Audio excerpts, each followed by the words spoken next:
안녕하십니까? 역사적 바울의 도전 9번째 시간입니다. 오늘은 주제가 바뀌었습니다. 지난 시간까지 바울과 누가를 주제로 4시간 동안 공부했는데 오늘서부터 4시간은 바울과 정의라는 주제로 공부해 보도록 하겠습니다. 첫 번째 관은 새 창조로서의 세례입니다. 크로사는 이렇게 이름 붙였는데요. 그 내용을 보면 로마에 대해서, 즉 세상에 대해서 죽고 다시 태어남이라는 그런 내용을 담고 있습니다. 오늘 주로 살펴볼 내용은 세례인데요. 바울은 로마서 6장 3절과 4절에 대해서 세례에 대해서 이렇게 설명하고 있습니다. 먼저 그 그리스어를 영어로 번역한 말인데요. 크로산이 직접 번역한 사역입니다. All of us who have been baptized into Christ Jesus were baptized into His death. 이렇게 번역할 수 있겠는데요. 우리말로 직역하면 그리스도 예수 속으로 세례를 받은 우리 모두는 그의 죽음 속으로 세례를 받았습니다. 라는 말로 번역될 수 있을 것 같습니다. 약간 알쏭달쏭한데요. 그러면서 크로사는 이렇게 다음 구절을 번역합니다. Therefore we have been buried with him by baptism into death, so that just as Christ was raised from the death by the glory of the Father, so we too might walk in newness of life. 그러므로 우리는 죽음 속으로 들어가는 세례를 통해 그와 함께 묻혔습니다. 그것은 그리스도가 아버지 영광으로 말미암아 죽은 자들 또는 죽어있는 자들로부터 일으켜진 것 같이 우리도 또한 새로운 생명 안에서 거닐 수 있기 위함입니다. 이렇게 말합니다. 이 세례에 대해서 구체적으로 진술한 이 로마서 6장 3절과 4절의 말은 알쏭달쏭한데요. 이제 이 말의 의미에 대해서 좀 살펴보도록 하겠습니다. 먼저 도대체 누군가의 죽음 속으로 세례를 받는다. To be baptized into somebody's death라고 하는 말이 도대체 무슨 뜻일까요? 특히 살아있는 사람에게 그런 일이 이미 일어났다고 말하는 것.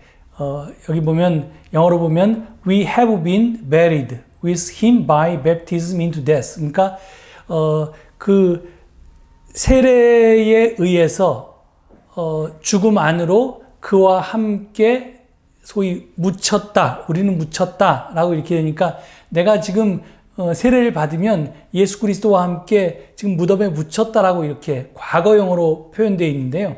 근데 지금 나는 분명히 살아있죠. 그런데 살아있는 나에게가 과거에 세례를 받음으로써 내가 무덤에 붙였다. 이렇게 지금 사도 바울은 표현하고 있는데 이것이 뭘 뜻하는가 하는 것에 대한 질문이 자연스럽게 일어날 수밖에 없습니다.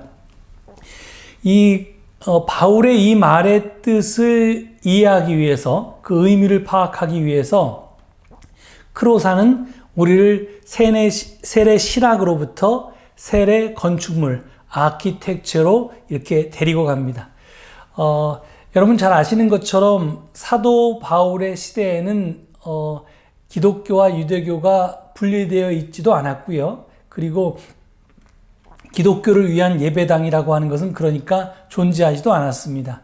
나중에 이제 2세기가 되면서 기독교가 유대교와 분리되기 시작하고 그렇지만 기독교는 불법적인 종교 또 비합법적인 종교로 이렇게 박해의 대상이 되는 그런 종교였는데요. 그러다가 기독교 역사에서 이제 4세기에 로마의 콘스탄틴 황제가 그 기독교를 불법에서 합법으로 이렇게 공인을 하고 그다음에 나중에는 로마의 국교로 이렇게 공인하게 되는 그런 절차를 거치면서 기독교의 이제 소위 콘스탄티누스의 평화 시대라고 부르는 시대가 기독교에 도래합니다. 그러니까 그 이후에 비로소 이제 합법적인 종교가 되고 그 다음에 로마의 국교가 되면서 교회 건물들이 세워지기 시작합니다. 그러니까 4세기에서 6세기에 이 교회 건축물에 나타난 이 세례 의미에 대해서 보는 겁니다. 그러니까 그때 보면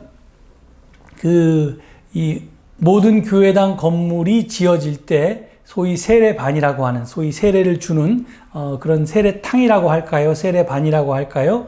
이런 것들이 이제 함께 예배당의 한쪽에 지어졌는데, 그것이 이제 세례반이라기보다는 세례 무덤에 더 가까운 모습임을 확인할 수 있게 됩니다. 자, 한번 그림을 볼까요? 이제 지금 크로산이 이야기하는 것은 세례 신학에서 세례 건축물로, 그래서 from the theology to the architecture, 그래서 신학으로부터 건축물로라는 뜻이고요. 그리고 밑에 early baptismal font, better called baptismal graves, 그래가지고 소위 이제 초대교회 아주 이른 시기에 세례반이라고 하는 것은 오히려 세례 무덤이라고 부르는 것이 더 좋겠다. 이제 그렇게 이제 크로사는 이야기합니다. 자, 지금 보시는 게 그리스 파로스 섬에 있는 326년에 지어진 교회인데요. 굉장히 초창기의 교회당 건물이죠. 돌로 지어진 아름다운 교회입니다. 그 교회 내부에 보면 지금 오른쪽과 같은 십자가 모양의 세례반이 있습니다. 지금 확인하실 수 있는 게 마치 석관처럼 되어 있는데 그 석관이 네모 반듯한 직사각형이 아니라 십자가 모양으로 되어 있고요. 그리고 거기에 물을 담을 수 있도록 이렇게 당연히 이제 그릇처럼 깊이 파여져 있고, 그 다음에 그 안으로 들어가기 위해서 중간에 계단이 있는 것을 확인할 수 있습니다. 이것이 이제 초대 교회 건축물마다 있었던 세례반의 모습입니다. 우리 이 기독교는 사실은 2000년의 역사를 지내오면서, 사실 우리 개신교는 특히 이 개신교 중에서도 우리가 속해 있는 장로교나 또는 뭐 감리교나 이런 이제 많은 개혁교회들은 이걸 세례라고 부르죠. 그런데 이 세례는 원래는 이제 침례라고 번역해야지 더 맞는 건데, 침례는 몸 전체를 물에 담그는 형식이고요. 세례는 그냥 물 몇 방울을 이렇게 이마에 또는 머리에 이렇게 붓는 형식의 예식인데요. 하여튼 어떻게 기독교 역사는 우리가 어떤 방법으로 세례를 줄 것인가에 관심을 가졌고요. 거기에 따라서 이제 교파가 나뉘기도 했습니다. 그러는 사이에 세례의 원래 의미에 대해서 우리는 이제 점점 잊어버렸는데요. 그 원래 세례의 의미를 확인하게 해주는 게 바로 십자가 모양의 세례 석관입니다. 지금 이것을 아까 본 그 세례반의 모양을 단면으로 해서 본 그림인데요. 아까 말씀드린 것처럼 저 위에서부터 계단 모양으로 밑으로 내려오게 돼 있고, 거기에 물이 채워져 있는 곳에서 세례를 받고 침례를 받고 다시 반대편 계단으로 걸어 올라가는 형식으로 초대교회의 세례 의식이 치러졌습니다. 여기 보면 이제 다른 세례반의 모양인데요. 튀니지의 바르도 박물관에 여러 형태의 초대교회의 세례반을 옮겨다 놓았는데, 왼쪽에 있는 것은 아까 모양과 굉장히 비슷한데, 그래도 조금 이제 곡선으로 좀 십자가를 좀 깎아 모아 놓은 모양을 볼 수 있고요. 그리고 오른쪽에 있는 건 굉장히 아름답게 이 타일을 붙여놨습니다. 그래서 이제 아름다운 그런 성화도 새겨져 있고 글자도 새겨져 있는 그런 세례반을 볼 수 있습니다. 이게 다 초대교회 시대 때 만들어졌던 그런 세례반입니다. 자, 그리고 다른 예는 성요한 신학자 대성당에 있는 세례반인데요. 다른 것은 이렇게 석관처럼 지상 위에 놓여져 있는 모양이라면, 이 성요한 신학자 대성당, 이것이 이 모양은 지금 이 평평한 평지에서 지하로 파고 내려가는 모양으로 되어 있습니다. 그래서 똑같이 십자가 모양으로 되어 있고 걸어 내려갔다가 세례를 받고 반대편으로 걸어 올라가는 형식으로 되어져 있습니다. 자, 지금 이제 이 설계도를 평면도를 볼 수 있는데요. 그리스 로마의 좀 커다란 회당이 바실리카라고 해서 멋대가리 없는 그 네모 반듯한 건물입니다. 그것이 나중에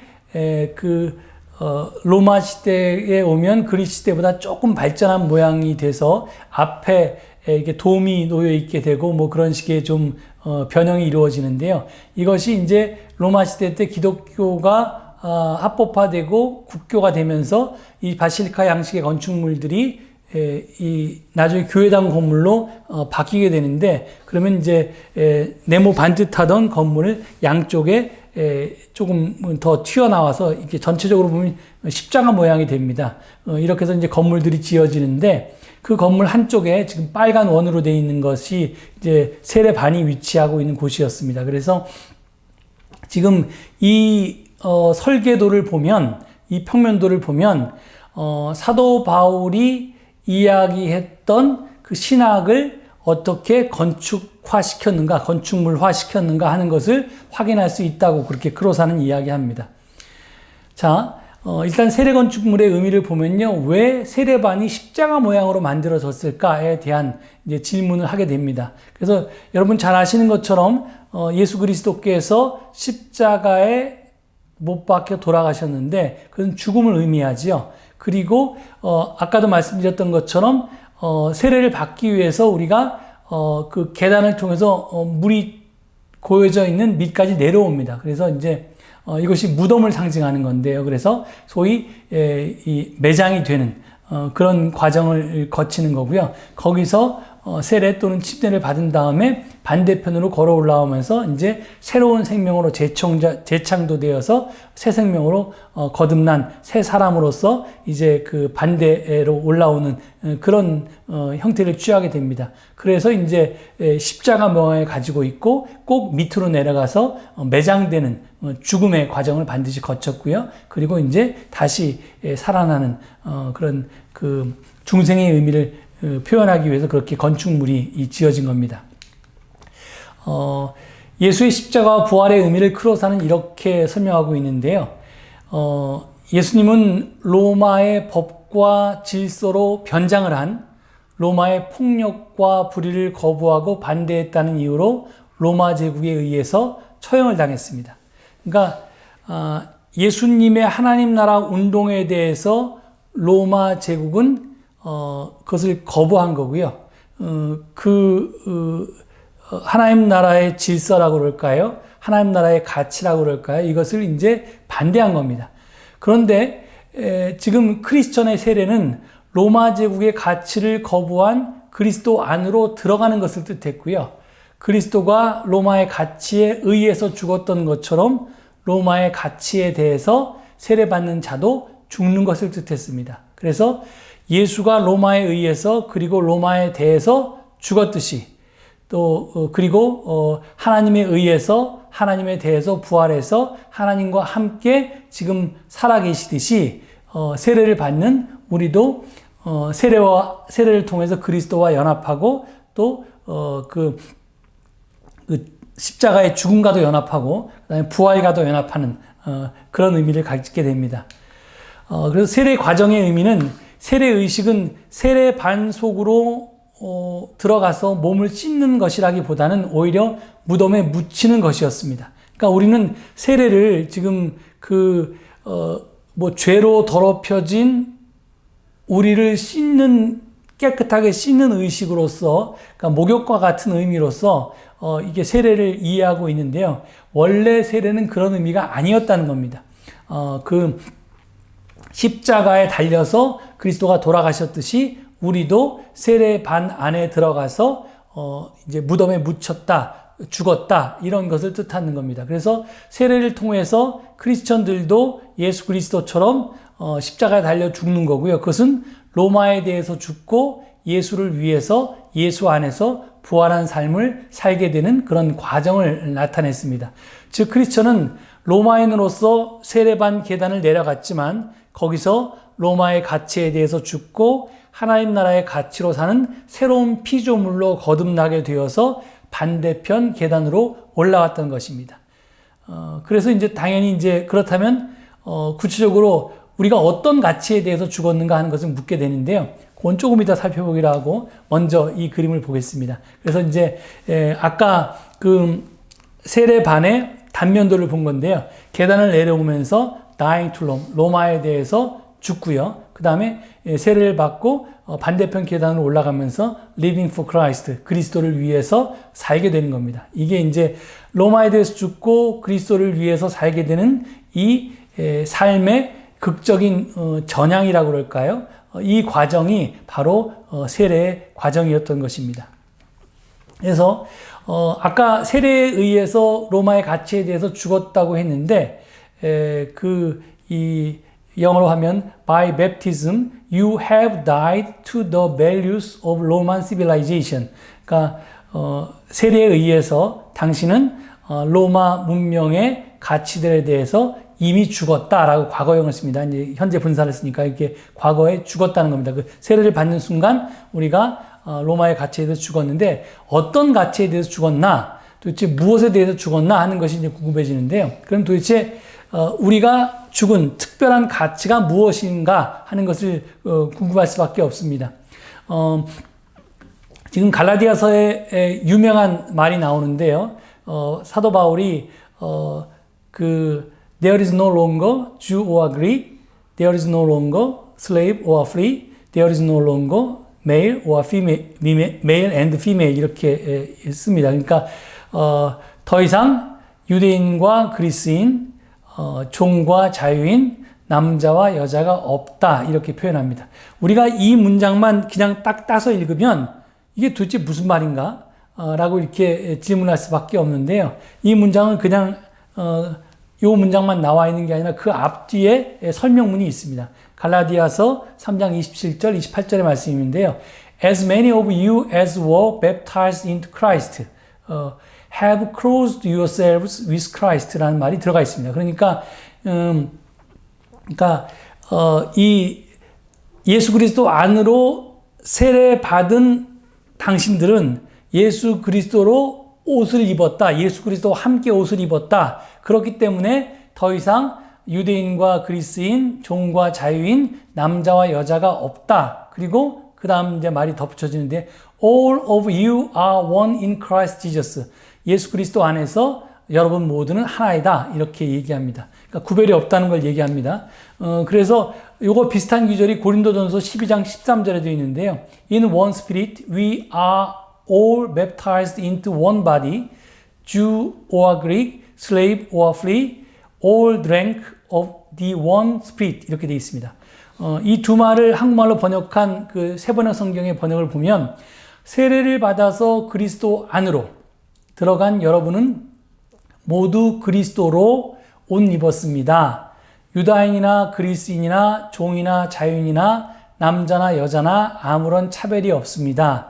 그리스도 예수 안에서 여러분은 모두 한 몸을 이루었기 때문입니다. 이렇게 우리가 번역해 놓았고요. 그리고 고린도전서 12장 13절은 유다인이든 그리스인이든 종이든 자유인이든 우리는 모두 한 성령으로 세례를 받아 한 몸이 되었고 같은 성령을 받아 마셨습니다. 이렇게 지금 번역되어 있습니다. 이 두 가지가 세례의 의미에 대해서 바울이 우리에게 설명해 주고 있는 가장 구체적인 문장인데요. 앞서 말씀드린 것처럼 이 세례반이라고 하는 그 세례탕이라고 하는 또는 이제 크로산의 표현에 따르면 세례 무덤이라고 하는 곳을 통해서 우리가 세례를 받고 그 다음에 새로운 피조물로 거듭나는 그 과정은 그리스도가 로마의 가치에 대해서 죽고 하나님에 의해서 그 새로운 부활의 생명으로 부활하신 것처럼 새로운 생명으로 부활하신 것처럼 우리도 세례를 통해서 그런 그 인생의 극적인 과정을 겪는다 그런 의미를 가졌다라고 하는 것을 뜻합니다. 그래서 이제 로마서 6장 3절에서 5절의 말씀을 우리가 한번 다시 보겠습니다. 세례를 받고 그리스도 예수와 하나가 된 우리는 이미 예수와 함께 죽었다는 것을 모르십니까? 과연 우리는 세례를 받고 죽어서 그분과 함께 묻혔습니다. 우리는 그리스도와 같이 죽어서 그분과 하나가 되었습니다. 이렇게 얘기합니다.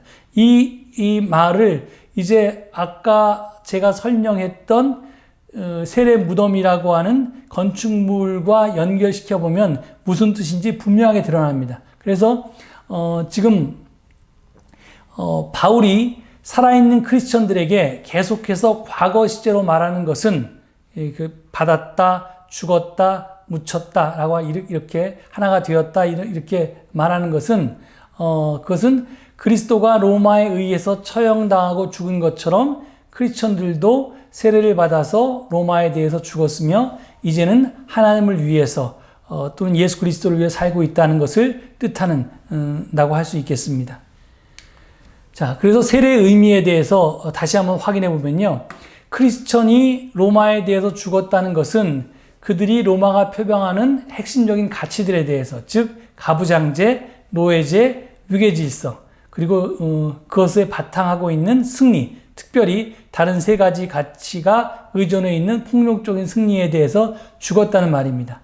이처럼 당연한 것으로 간주되었던 로마의 위계질서, 자유인이 노예보다 우선한다든가 우위를 차지한다든가 계급적으로, 그 다음에 이제 당연히 남자가 여자보다 위에 있고, 또 그리스인이 로마의 문명인이 바바리안 그런 야만인들보다 또는 유대인들보다 위에 있다는 것, 이런, 또 유대인들 입장에서 보면 유대인들이 하나님의 선민이니까 제일 위에 있고 나머지 이방인들은 다 밑에 있다, 이런 식의 이제 계급적인 차별이죠. 이런 모든 차별을 다 정면으로 부정한 것이고요. 그리스도 안에서 세례를 받는다는 것은 그것에 대한 부정한다는 뜻입니다. 그런 위계 질서를 다 부정한다는 뜻이고, 노예나 자유인이나 아무런 차별이 없다는 것을 뜻합니다. 이것이 로마의 가치에 대해서 무엇이 죽었느냐 할 때 구체적으로 우리는 사람 간의 차별에 대한 그런 이 세상의 차별에 대해서 죽었다, 이런 것으로 이제 해석해도 됩니다. 그래서 다 이 모든 차별적인 위계 질서는 다 무효고 불법이고 가치가 없고 다 버렸다. 지금 그것이 이제 세례의 의미입니다. 그래서 특별히 모든 계층적인 차별은 부적절합니다. 만약 여기 지금 if you are a Christian, 당신이 크리스찬이라면 those are now irrelevant. 그래서 모든 것이 다 부적절한 겁니다. 그런 차별이 있다면. 물론 우리가 세상에는 남자가 있고 여자가 있죠. 그리고 유대인이 있고 그리스인이 있습니다. 백인이 있고 흑인이 있고 또 우리 황인종도 있습니다. 이렇게 사람들은 다 다르죠. 여러 구별되는 여러 계층이 아니라 여러 종류의 사람들이 있는데, 그것은 당연한데 그 다름이 차별로 이어진다면 그것이 부적절하다는 겁니다. 그래서 인종적인, 사회적인, 성적인 이유로 계층적인 차별이 있으면 안 된다는 것이, 우리는 그것을 거부한다라고 하는 것이, 반대한다라는 것이 바울이 로마의 가치에 대해서 죽었다고 했을 때 사용하던 의미였습니다. 그래서 도대체 로마의 계층적 차별의 근원적인 뿌리는 뭐냐면요, 바로 승리였습니다. 그러니까 이 승리를 통한 평화라고 하는 것이 결국은 내가 힘을 가졌고 그 힘을 통해서 상대방과의 싸움에서 승리를 하고 상대방을 꼼짝 못하게 하는 것을 전제하기 때문에, 결국은 이 위에 올라선 자가 밑에 짓눌려 있는 사람보다 위에 올라서게 되는 거죠. 그래서 차별의 계층적인 뿌리는 바로 이 승리라고 하는 겁니다. 그 승리의 바탕은 당연히 힘이고요. 그래서 이 로마의 이제 구호 같은 것이 이제 소위 승리를 통한 평화라고 하는 것이 절차가 종교, 전쟁, 승리, 평화라고 저희가 역사성 예수의 도전을 공부할 때 배웠는데요. 먼저 싸움에 나가기 전에 신께 나가서 제사를 드려라. 그러면 그리고 전쟁에 나가면 신이 너를 도와주실 것이다. 그럼 신 덕분에 승리를 얻을 수 있고 그 승리가 우리에게 평화를 가져다 줄 것이다. 이런 식의 이제 논리로 쭉 이어져 오는 건데요. 여기에 대해서 그것이 아니라고 하는 겁니다. 그래서 이렇게 되는 것은 결국은 승리는 위계를 가져오고 위계는 차별을 확립시키게 되는데, 이것이 로마가 발명한 것이 아니고요. 사실은 로마가 완성한 것이라고 제가 몇 차례에 거쳐서 말씀드렸습니다.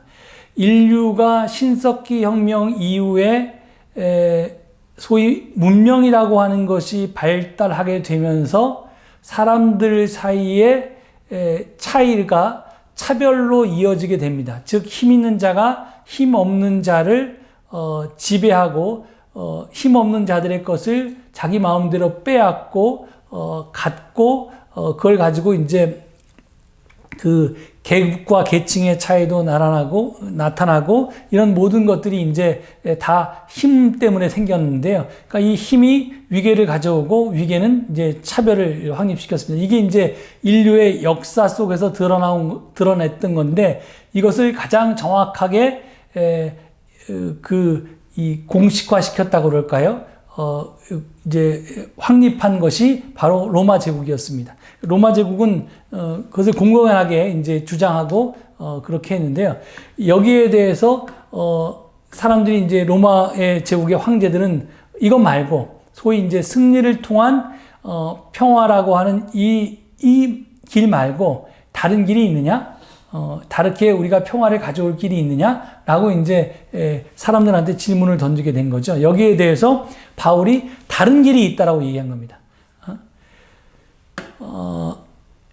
승리를 통한 평화와 다른 길이 분명하게 있다. 그것이 어떤 길이냐? 바로 예수 그리스도께서 우리에게 보여주신 길이다라고 얘기하는 겁니다. 그 바울은 이제 바울의 대안에 대해서 확인하기 위해서 우리가 로마서 12장 14절에서 18절의 말씀을 제가 인용했는데요.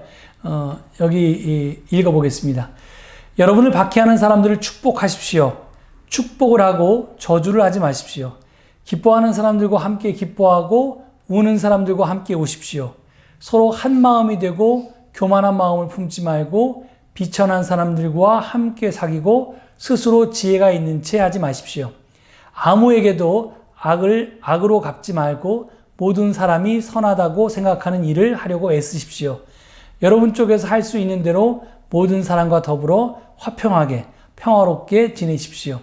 이게 이제 바울이 제시하는 대안입니다. 그러니까 로마가 신에게 예배드리고 전쟁에 나가서 승리하면 그 승리가 평화를 가져다 줄 것이다. 이런 주장을 했다면, 지금 바울은 이 문장을 통해서 나는 이제 하나님을 믿는 이제 종교인으로서 나는 이제 폭력이 아니라 힘을 통해서 남을 지배하는 게 아니라 사랑으로서, 정의로서, 비폭력적인 방법으로서 상대방을 대하고, 그것이 사람들 사이에 정의로운 관계와 사랑이 넘치는 관계를 만들 것이고, 그것이 궁극적으로 우리에게 평화를 가져다 줄 것이다. 이 이야기를 하는 겁니다. 그래서 종교, 비폭력, 정의, 평화라고 하는 새로운 대안을 바울이 만든 것입니다. 그래서 이것이 바로 로마의 평화와 반대되는 그리스도의 평화입니다. 바울은 로마의 평화 계획에 반대했고 그리스도의 평화 계획을 지지했습니다.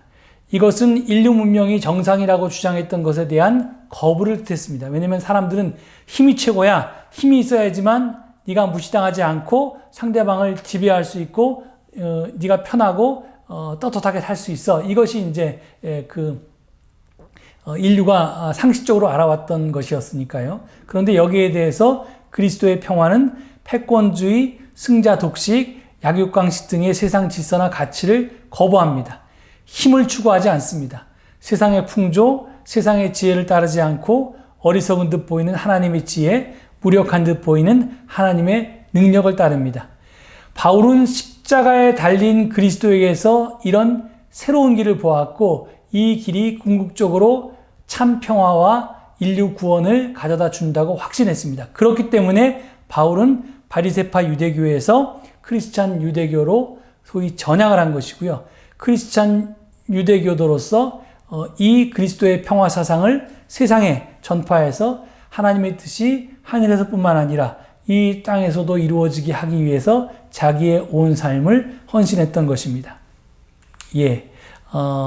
이상으로 오늘 바울과 정이 그 첫 번째 이 새 창조로서의 세례에 대해서 공부해 보았습니다. 이제 앞으로 남은 3시간 동안에도 바울이 이 새로운 피조물로서 이 세상 속에서 어떻게 살아나가는가 하는 부분에 대해서 더 깊이 공부해 보도록 하겠습니다. 예, 오늘 긴 강의 들어주셔서 감사하고요. 다음 시간에 또 다시 만나 뵙도록 하겠습니다. 감사합니다. 안녕히 계십시오.